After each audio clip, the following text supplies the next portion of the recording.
그들이 마음을 즐겁게 할 때 그 성읍의 불량배들이 그 집을 에워싸고 문을 두들기며 집주인 노인에게 말하여 이르되 내 집에 들어온 사람을 끌어내라. 우리가 그와 관계하리라 하니 집주인 그 사람이 그들에게로 나가서 이르되 내 저들이 이같은 악행을 저지르지 말라. 이 사람이 내 집에 들어왔으니 이런 망령된 일을 행하지 말라. 보라 여기 내 처녀딸과 이 사람의 첩이 있은즉 내가 그들을 끌어내리니 너희가 그들을 욕보이든지 너희 눈에 좋은 대로 행하되 오직 이 사람에게는 이런 망령된 일을 행하지 말라 하나 우리가 듣지 아니하므로 그 사람이 자기 손을 붙잡아 그들에게 밖으로 끌어내매 그들이 그 여자와 관계하였고 밤새도록 그 여자를 능욕하다가 새벽 이명에 놓은지라. 동떨 때에 여인이 자기의 주인에 있는 그 사람의 집문 앞에 이르러 엎드려져 밟기까지 거기 엎드려져 있더라. 그의 주인이 일찍 일어나 집문을 열고 떠나고자 하더니 그 여인이 집이 엎드려져 그의 두 손이 집 밖에 있는 것을 보고 그에게 이르되 일어나라 우리가 떠나가자 하나 아무 대답이 없는지라. 이에 그의 시체를 나귀에 싣고 행하여 자기 곳에 돌아가서 그 집에 이르러서는 칼을 가지고 자기 첩의 시체를 거두어 그 마디를 찍어 12동이에 나누고 그것을 이스라엘 사람의 둘을 보내매 같이요. 그것을 보는 자가 다 이르되 이스라엘 자손이 애굽 땅에서 올라온 날부터 오늘까지 이런 일은 일어나지도 아니하였고 보지도 못하였도다. 이 일을 생각하고 상의한 후에 말하자 하니라. 아멘.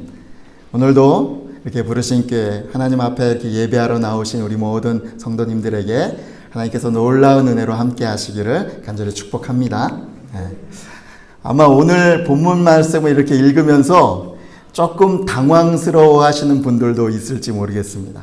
왜냐하면 오늘 본문이 굉장히 거침없고 부담스러운 내용을 담고 있기 때문입니다. 또 하나는 김진아 목사님이 요즘 계속해서 설교하고 있는 본문이 매일 성경 본문을 따라서 이렇게 설교를 했기 때문에 오늘 에스겔 말씀일 것이다 라고 생각했는데 사사기 말씀이 딱 등장하니까 내 예측과 빗나갔다 생각하시는 분들도 있을 것입니다. 그런데 오늘 제가 이 사사기 19장 본문을 선택한 이유가 있습니다.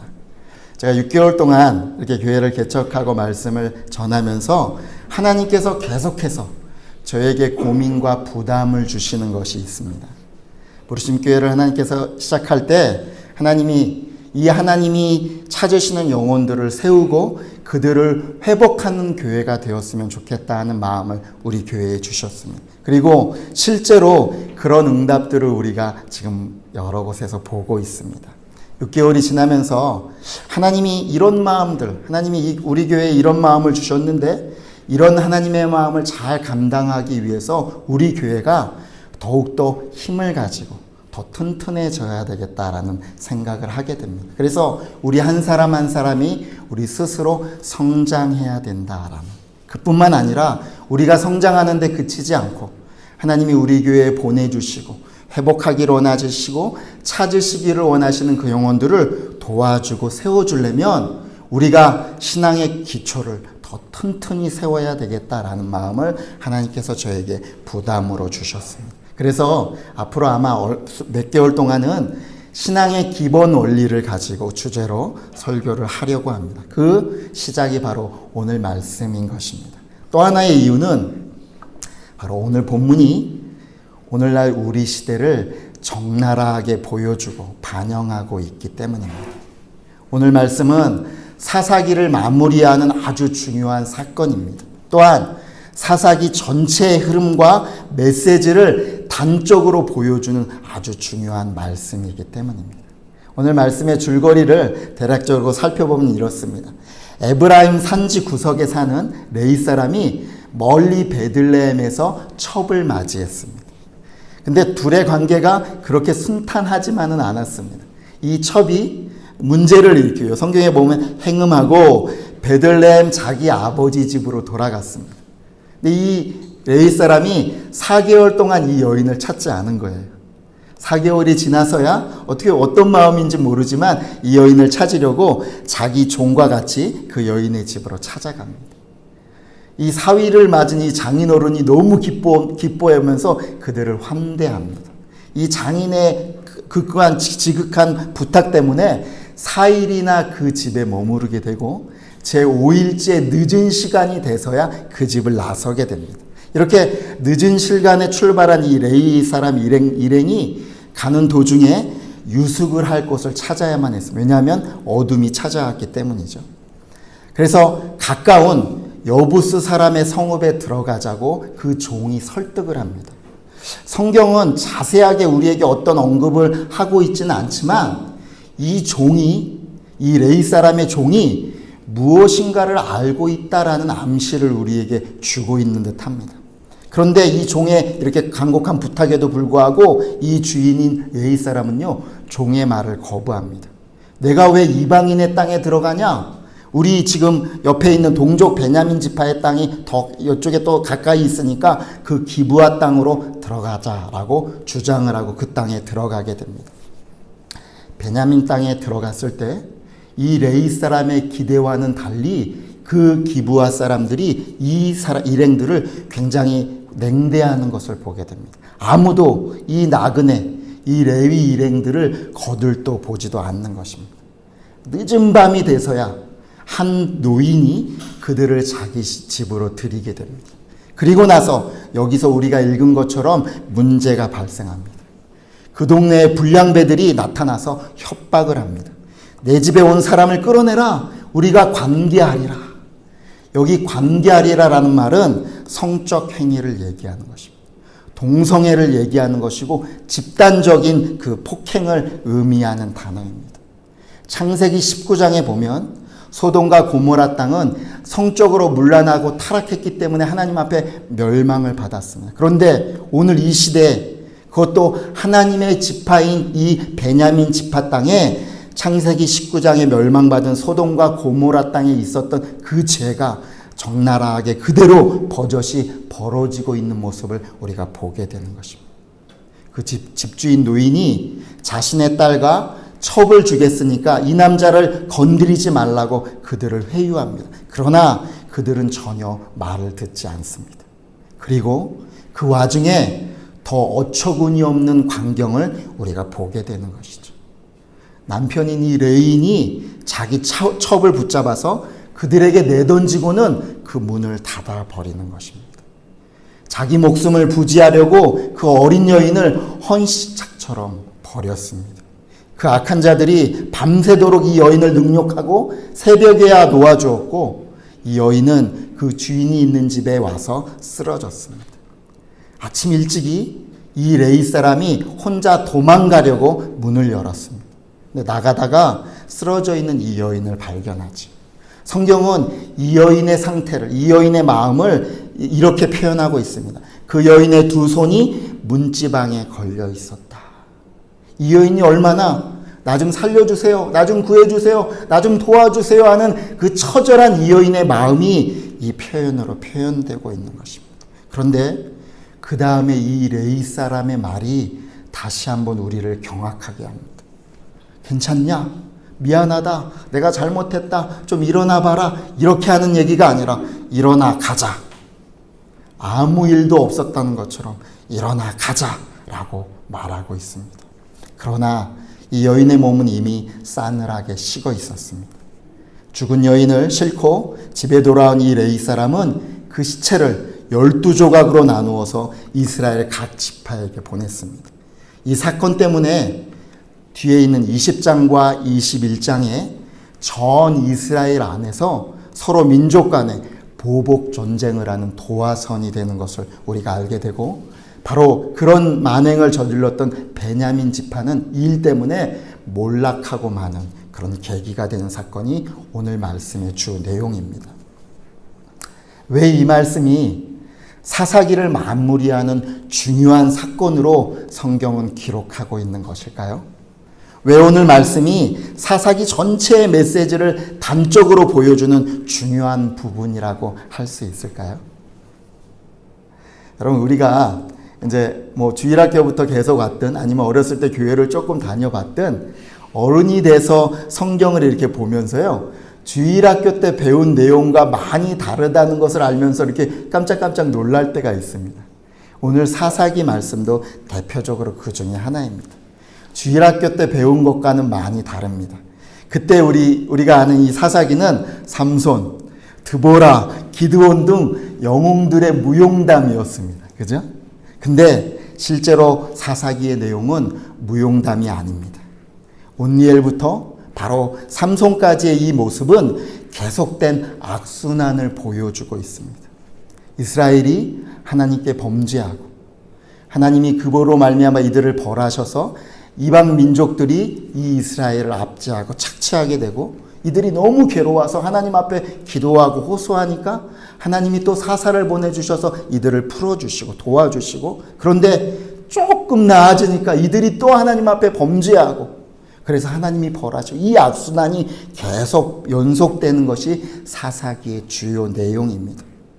그래서 한마디로 사사기를 얘기하면 사사기는 하나님의 백성 이스라엘의 쇠락과 타락의 안타까운 역사의 고발서입니다. 아내하고 저는요, 영화 보는 것을 참 좋아합니다. 그래서 한날은 영화관에 가서 티켓을 끊고 영화 시간이 아직 남아있어서 기다리고 있었습니다. 근데 앞에 한 커플 하나가 앞에 오락게임을 하고 있는 거예요. 근데 어떤 오락게임이냐면 틀린 그림 찾기였습니다. 이렇게 패드를 눌러서 틀린 그림을 이렇게 꾹꾹 누르는 그런 틀린 그림 찾기였습니다. 근데 제가 멀리서 이렇게 보는데 너무 못 찾는 거예요. 아니, 제가 보기엔 다 보이는데, 와, 저기도 틀렸고 저기도 틀렸는데 너무 못 찾고 헤매는 거예요.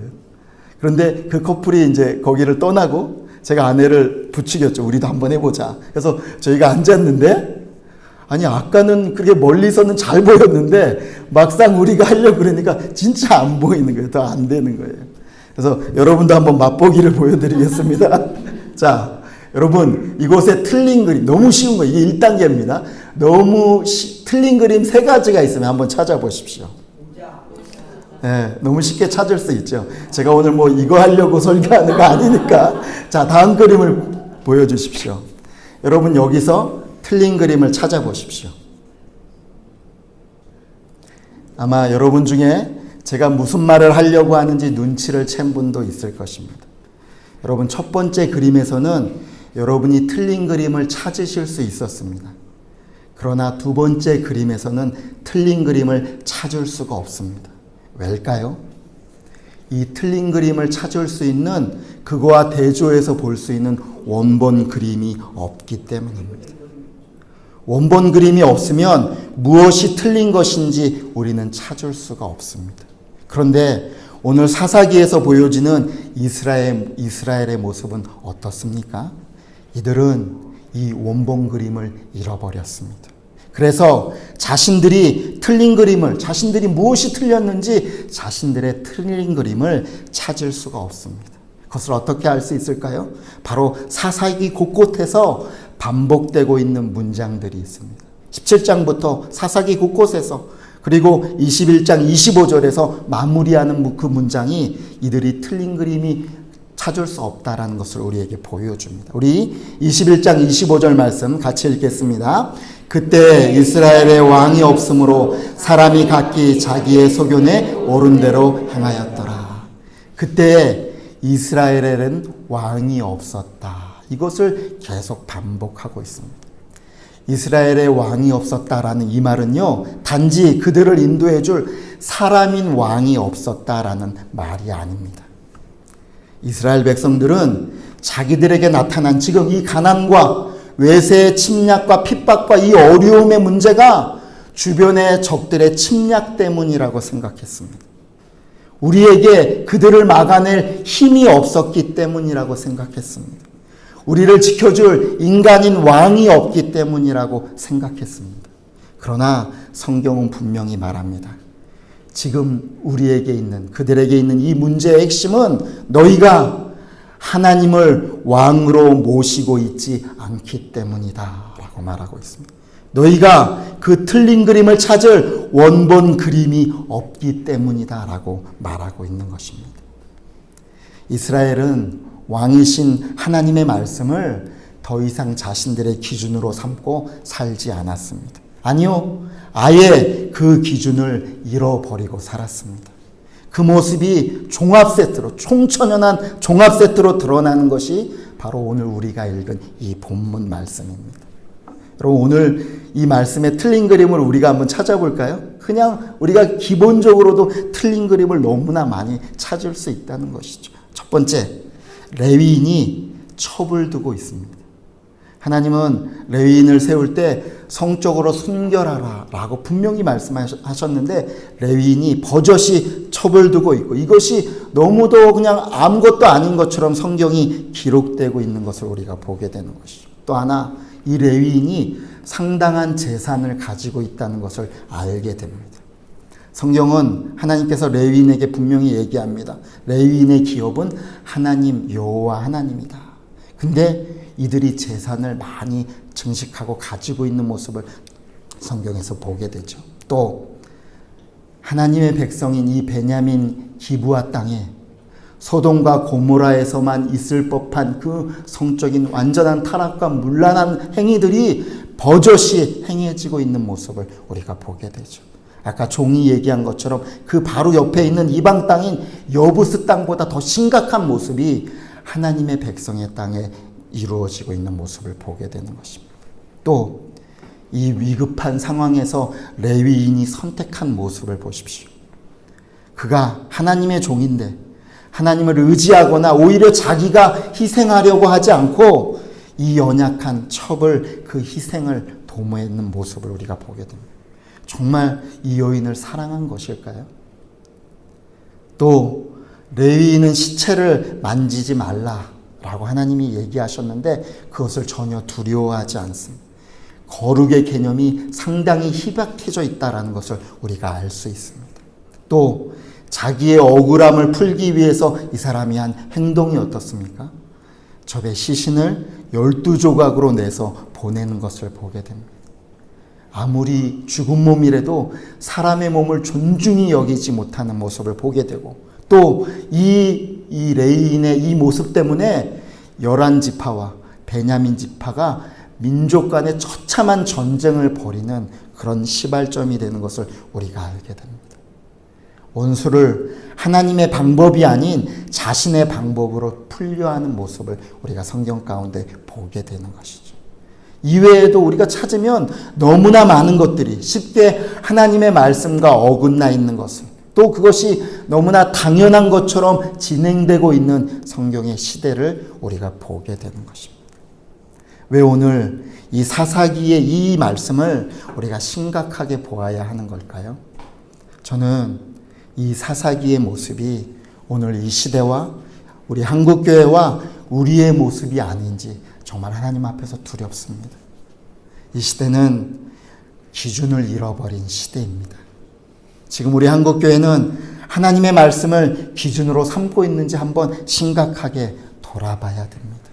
우리들은 내 삶의 틀린 그림을 찾을 원본이 있는지 그것을 혹시나 잃어버리고 세상의 기준에 따라 살아가고 있는지 우리가 한번 돌아봐야 되는 것입니다.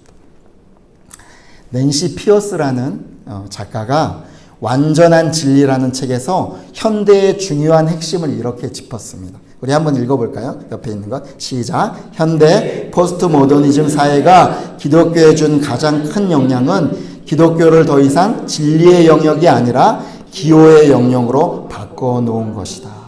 이게 무슨 말이냐면요. 기독교가 예전에는 사람들이 기독교는 우리가 마땅히 따라야 되고 추구해야 될 진리다라고 믿고 따랐습니다.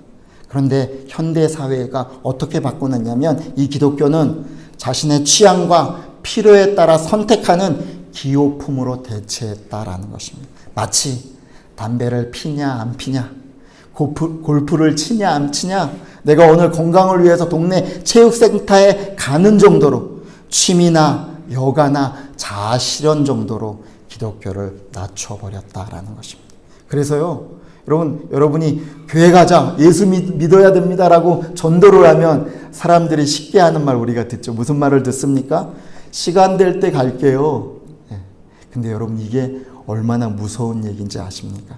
사실은 참 안타깝고 무서운 말이죠. 진리는 시간 될 때 선택하는 기호나 취미나 여가 생활이 될 수 없기 때문입니다. 진리는 꼭 찾아야 하는 우리 인생의 중요한 핵심이요, 삶의 비밀이기 때문이죠. 오늘 말씀은 우리에게도 동일하게, 저와 여러분에게도 동일하게 이렇게 묻고 있는 것 같습니다.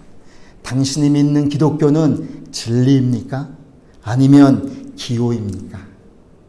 당신은 당신 삶에 틀린 그림을 찾을 수 있는 원본 그림을 가지고 있습니까? 라고 우리에게 똑같이 묻고 있는 것 같습니다. 여러분, 요즘은 자동차가 굉장히 필수품 중에 하나처럼 돼버렸잖아요. 그죠? 근데 이 필수품인 자동차가 자꾸 고장을 일으키면 굉장히 귀찮고 성가시고 힘이 듭니다. 자꾸 고쳐야 되기 때문에 뭐 귀찮은 것뿐만 아니라 이게 가다가 고장이 나버리면 심각한 위험에 처할 수 있기 때문에 굉장히 어렵습니다.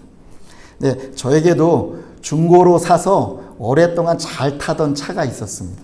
근데 이 차가 어느 날부터 갑자기 문제를 일으키기 시작합니다. 가다가 차가 갑자기 쓰는 거예요. 그리고 그 온도 게이지가요, 터무니없이 심각하게 올라가고, 또 엔진 점검 등의 불이 막 깜빡깜빡 들어오고, 또 가다가 엔진이 갑자기 꺼지고, 이런 상황들이 갑자기 반복되는 겁니다. 그래서 여러 자동차 정비소에 가서 몇 번이나 수리를 했습니다. 그 안에 있는 점화 플러그도 갈고, 또 그 냉각수를 연결한 그 호스도 갈고, 엔진에 어떤 벨트도 갈고, 여러 가지로 수차례 시간과 돈을 들여서 수리를 했습니다. 근데 그렇게 수리를 하고 얼마간은 괜찮았는데 좀 얼마 안 있어, 며칠 지나서 똑같은 그 증상이 반복되는 거예요. 나중에는 그 정비소에 갔더니 정비사가 뭐라고 하냐면 엔진을 다 드러내고 점검을 해봐야 되겠다는 거예요. 돈도 엄청나게 들게. 제가 안 되겠다 생각이 들어서 인터넷을 막 찾기 시작했어요. 저는 이때 처음으로 아는 게 각 차마다 동호회가 있다는 걸 이때 처음 알았습니다.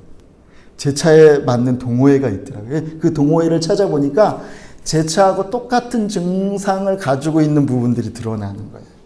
그래서 찾아보니까 이 증상을 잘 고치는 정비소가 어디다 이렇게 알려주는 것들을 발견해서 그 정비소를 찾아갔습니다. 그래서 그 정비소에 들어가서 그 정비사에게 제 차의 증상을 이렇게 말했습니다. 그랬더니 그 정비사가 차의 증상을 듣고니 딱 들어가서 아주 작은 장치 하나를 찾아와서 제 차에 교체를 했습니다. 그게 뭐냐면 서모스탯이라는 아주 작은 장치, 차의 온도를 조절하는 장치였습니다. 아주 작았어요. 여러분, 수리비가 얼마나 나왔을 것 같습니까? 이렇게 작은 장치였는데 그때 돈으로 제가 정확하게 모르겠는데 약 2만 원도 안 되는 돈이 나왔습니다. 여러분, 그동안 수일에 걸쳐서 엄청난 돈과 시간을 들여서도 고치지 못했는데 2만 원도 안 되는 그 작은 장치 하나를 교체했더니 그동안 문제 일으키는 것들이 다 싹 사라지고 말끔히 고쳐졌습니다. 사사기는요, 제가 아까 악순환의 반복이 일어난다고 얘기했잖아요. 사사기 6장에도 똑같은 악순환, 똑같은 모습이 보여집니다. 이스라엘 백성들이 죄를 범해서 하나님이 미디안으로부터 침략과 괴롭힘을 당하게 하십니다. 그랬더니 이스라엘 백성들이 하나님 앞에 또 막 부르짖죠. 그러니까 하나님이 한 선지자를 이스라엘에게 또 보내주십니다. 우리가 아까 패턴을 보면 당연히 딱 예상이 되는 게 뭐냐면, 이스라엘이 부르짖었고 하나님이 선지자를 보내주셨으니까 그 다음에 해결을 딱 되겠네. 그런데 성경은 다른 내용이 진행되고 있습니다. 당장의 해결이 아니었습니다. 하나님이 선지자들을 통해서 이렇게 말씀하시는 것입니다. 사사기 6장 8절에서 10절 말씀 제가 읽겠습니다. 여호와께서 이스라엘 자손에게 한 선지자를 보내시니 그가 그들에게 이르되 여호와께서 이같이 말씀하시기를 이스라엘 하나님 내가 너희를 애굽에서 인도하여 내며 너희를 그 종되었던 집에서 나오게 하여 애굽 사람의 손과 너희를 학대하는 모든 자의 손에서 너희를 건져내고 그들을 너희 앞에서 쫓아내고 그 땅을 너희에게 주었으며 내가 또 너희에게 이르기를 나는 너희의 하나님 여호와이니 너희가 거주하는 아모리 사람의 땅에 신들을 두려워하지 말라 하였으나 너희가 내 목소리를 듣지 아니하였느라 하셨다 하니라. 우리가 예상대로 이스라엘 백성들이 부르짖었으니까 짜잔! 그 다음에 하나님이 해결해 주셨다가 성경에 나오는 내용이 아니었습니다. 하나님은 너희에게 닥친 지금 문제와 그 상황에 대한 근본 원인을 확인하도록 요구하고 있습니다. 진짜 해결해야 될 근본 문제가 있다고 말씀하시는 것입니다. 아까 제가 얘기한 것도 쓸데없이 그 자동차 얘기처럼 돈을 들여서 진짜 원인도 아닌 점화 플러그 갈고 냉각기 호스 교체하고 엔진을 드러내고 이런 헛다리 짚어서 시간과 돈을 낭비하지 말고 진짜 원인이 무엇인지 정확히 발견하고 해결하라 라고 하나님이 지금 이스라엘에게 말씀하고 있는 것입니다. 이스라엘의 문제는 주변 적들과의 전투에서 졌기 때문이 아닙니다. 인간인 왕이 없었기 때문도 아닙니다. 하나님을 자신들의 왕으로 온전히 섬기지 못했기 때문입니다. 하나님의 말씀을 기준으로 삼지 않았기 때문입니다. 그들이 정말 싸워야 할 영적인 전투에서 패했기 때문입니다. 혹시 이 모습이 오늘날 우리의 모습은 아닐까요? 하나님께서 이 사사기 다음에 또 하나의 전혀 다른 그림을 우리에게 보여주기를 원하십니다. 사사기가 21장까지 있거든요. 근데 21장을 딱 넘기면 딱 4장밖에 안 되는 룻기라는 책이 나옵니다. 근데 이 룻기의 배경은 바로 이 사사들이 치리하던 시대다라고 설명하고 바로 동시대에 일어나는 이야기입니다. 사사기에서 바로 앞에 사사기에서 이스라엘이 영적으로 헛다리를 짚고 악순환을 반복하는 그 시대에 그것도 이스라엘 백성도 아닌 모압이라는 이방 그리고 어린 이 여인인 룻의 이야기를 하나님께서 우리에게 다른 모습으로 보여주고 있습니다. 이 룻이라는 이방 여인이 모압의 이 여인이 젊은 나이에 자기 남편도 잃고 자기 시아버지도 잃고 혈혈단신이 되어서 자기 시어머니를 모시고 자기에게는 이국 땅인 이 이스라엘 땅으로 들어오게 됩니다. 그 이유가 시어머니가 돈이 많거나 땅이 많거나 물려줄 무엇인가가 있어서가 아닙니다.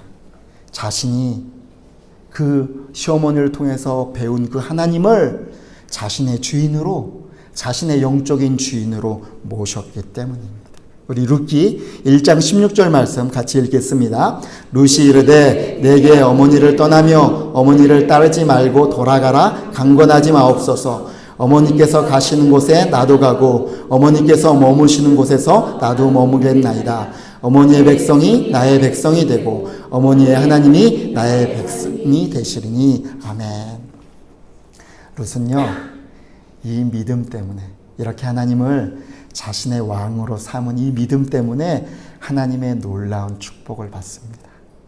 하나님이 그 가문을 이을 수 있는 대를 잇는 길을 열어주십니다. 그뿐만 아니라 이 룻이요, 이렇게 족보를 보면 위대한 다윗 왕의 할머니가 됩니다. 그리고 우리가 아는 대로 우리의 구원자이신 예수님의 족보에 중요한 위치를 차지하는 이방 여인으로 등극하게 된다는 것입니다. 하나님은요, 이스라엘 전체가 하나님을 잃어버리고 막 헤매는 이 사사시대에 하나님을 왕으로 모신 이 작은 이방 여인 룻을 우리에게 소개하면서 우리에게 자랑하고 계십니다. 왜 자랑하고 계실까요? 바로 너희가 다 이 룻과 같이 되기를 내가 정말 원한다 라는 하나님의 마음 때문입니다. 하나님은요, 우리가 이 룻과 같이 되기를 정말 원하십니다. 저도 사랑하는 우리 부르신 가족 모두를 주님의 이름으로 축복합니다.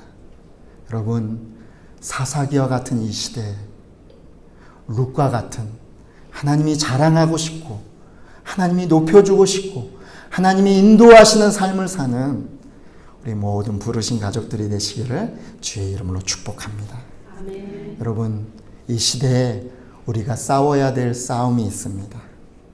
바로 하나님을 왕의 자리로 모시는 싸움입니다. 하나님의 말씀을 내 삶의 기준으로 돌려놓는 싸움입니다. 저는 진심으로 주님의 마음을 가지고 여러분을 축복하고 권면합니다.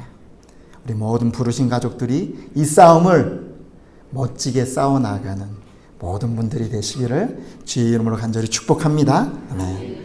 여러분, 4.4 이 시대가 얼마나 어렵고 오늘 우리 이 시대가 사사기 시대처럼 얼마나 어렵고 힘들다는 것 저도 잘 압니다.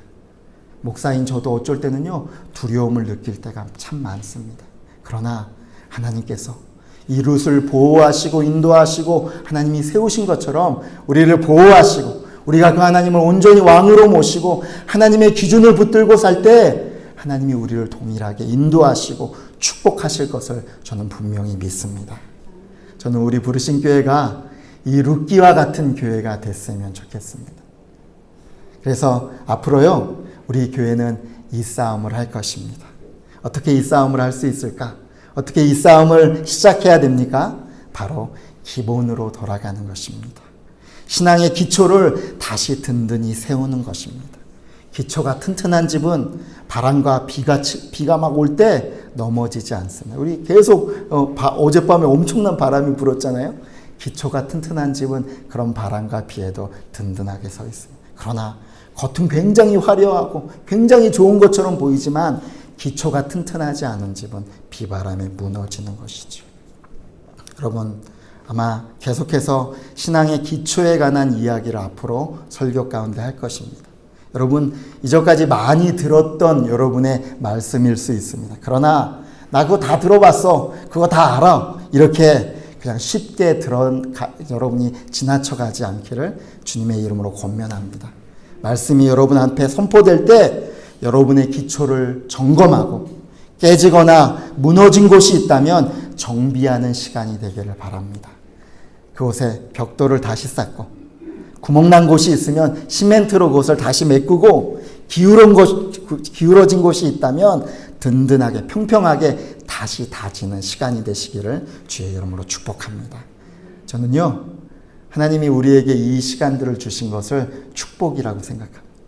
아마 이 시간들이 저와 여러분에게 하나님이 놀라운 축복을 부어주시는 시간이 될 거라고 저는 확신합니다. 그리고 이 시간이 우리 한 사람만을 위한 축복이 아니라 하나님이 원하시는 것처럼 우리를 통해서 하나님이 세우시고 회복하시고 축복을 주기를 원하시는 그 사람들을 다시 축복의 통로로 사용되는 그런 시간들이 될 것이라 분명히 확신합니다. 이런 놀라운 축복과 하나님의 능력을 경험하는 우리 부르심 가족 모두가 되시기를 주의 이름으로 축복합니다. 아멘. 우리 같이 한번 기도하겠습니다. 이 말씀을 생각하면서 이렇게 기도했으면 좋겠습니다. 하나님, 사사기와 같은 이 시대에 제가 룻기 같은 신앙을 가질 수 있도록 도와주시옵소서. 하나님을 왕으로 삼고 신앙의 기초를 든든히 세워서 하나님이 세우시는 그곳에서 회복과 세움의 축복을 감당하는 나 될 수 있도록, 우리 교회 될 수 있도록 하나님 축복하여 주시옵소서. 우리 다 같이 말씀을 생각하며 같이 한번 통성으로 기도하겠습니다. 하나님 아버지, 감사합니다. 오늘 말씀 가운데 우리 시대를 보게 하시고 나의 모습을 보게 하시고 우리의 틀린 그림이 무엇인지를 보게 하여 주신 것 감사합니다.